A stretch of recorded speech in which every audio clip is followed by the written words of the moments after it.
The way we look at mobile is we kind of break it into three dimensions. There's mobile banking that most people have, which is sort of basic banking services like internet banking on your phone.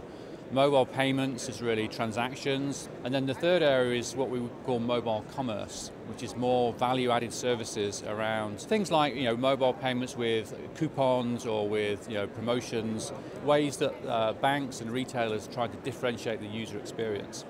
Payments is really hot in the emerging countries as a replacement for cash. That seems to be where a lot of the action is in Africa and Asia and South America. And then in the more developed economies like North America and Western Europe, it's more around, I think, the commerce side for consumer payments. Everyone is sort of knows that it's an important area. They're trying to figure out what's the best business model. Who do I partner with? If I'm a bank, do I partner with a telco? Do I partner with someone that can run the system like an IBM, for example? So there's lots and lots of different models emerging, and I think the challenge is trying to pick the winning horse.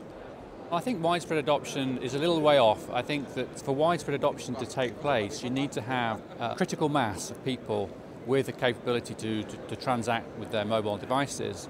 And you need to be able to offer the type of payment that they want. For the markets where the banks and the IT companies and the telcos are cooperating, I think those will be the ones that will adopt most quickly.